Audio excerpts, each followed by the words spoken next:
নমস্কার বন্ধুরা, আপনারা দেখছেন কুকিং হাউস অফ অনিমা। আজকে আমি বেতো শাকের একটা রেসিপি তোমাদের সাথে শেয়ার করব। দারুণ স্বাদ হয় খেতে, টক মিষ্টি একটা রেসিপি। তার জন্য আমি এক আটি বেতো শাক নিয়ে নিয়েছি। এই বেতো শাকগুলোকে আমি এইভাবে বেছে নেব, যতটা ডগাটা নরম থাকবে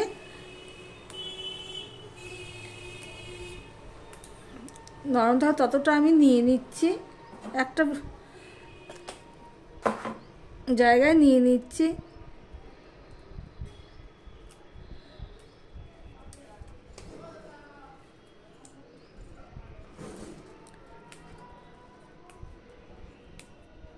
এইভাবে আমি বেতো শাকগুলো বেছে নিচ্ছি।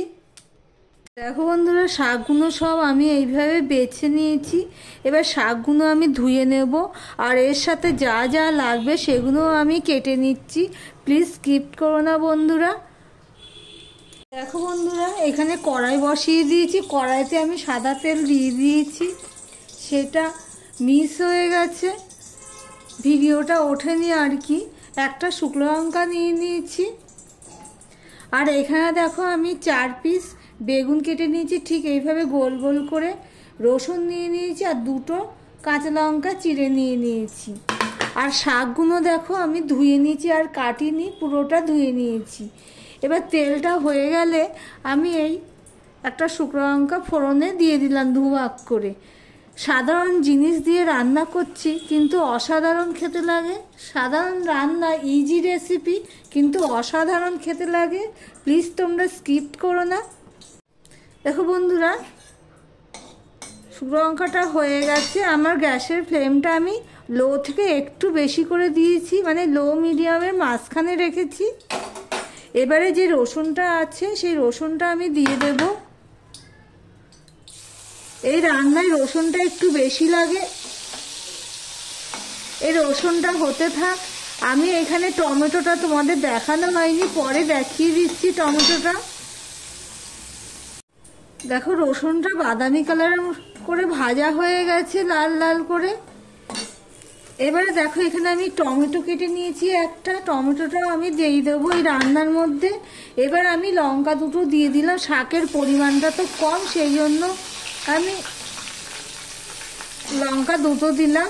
আর এবার দিয়ে দিচ্ছি শাকটুকু।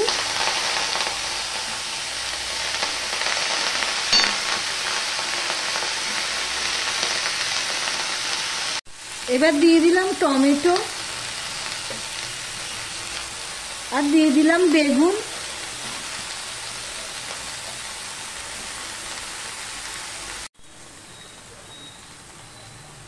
এবার অল্প নুন দিয়ে দিচ্ছি। দেখো বন্ধুরা,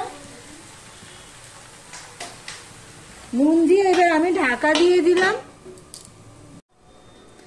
আমি প্রায় 1 মিনিটের মতন ঢেকে দিয়েছিলাম নুন দিয়ে।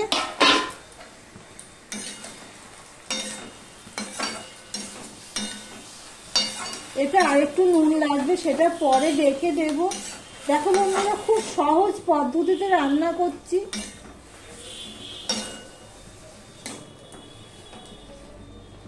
বেতো শাক যদি এইভাবে একবার রান্না করে খেয়ে থাকো, তাহলে দেখবে তোমাদের এই বেতো শাক এইভাবেই রান্না করতে ইচ্ছা করবে। এবার এর মধ্যে আমি একটুখানি হলুদ দিয়ে দিচ্ছি। দেখো বন্ধুরা, আর কিচ্ছু লাগবে না।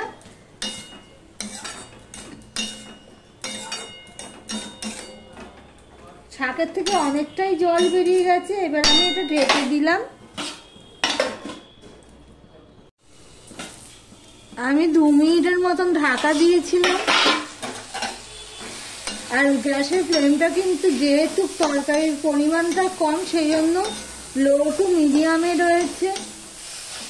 এবার সম্পূর্ণটা ভালো করে আমি ঘেঁটে নেব। টমেটো, বেগুন, এগুলো সমস্তটা আমি পেস্ট করে নেব। এই রান্নাটা আমার শ্বশুরবাড়ির থেকে শিখেছি। আমার শ্বশুরবাড়িতে আমার শাশুড়ি খুব রান্না করতো, খুব ভালো লাগে খেতে।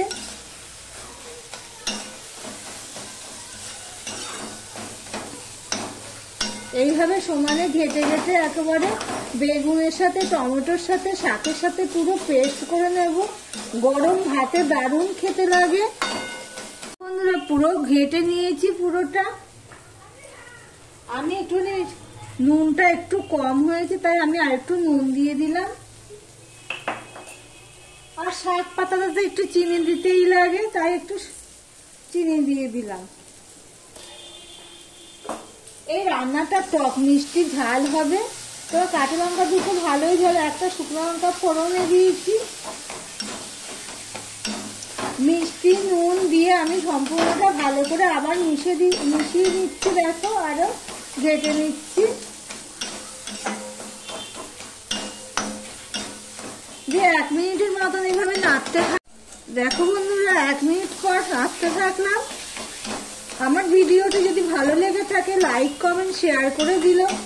আর যারা নতুন বন্ধু ভিডিওটি দেখছো সাবস্ক্রাইব করে পাশে থাকার অনুরোধ করছি। দেখো টক মিষ্টি ঝাল আমার শাক বেতো শাক রেডি হয়ে গেছে। তবে ভিডিওটি আজকের মতন এখানেই শেষ করলাম। আবার অন্য কোনো সুন্দর সুন্দর রেসিপি নিয়ে প্রতিদিনের মতন চলে আসবো।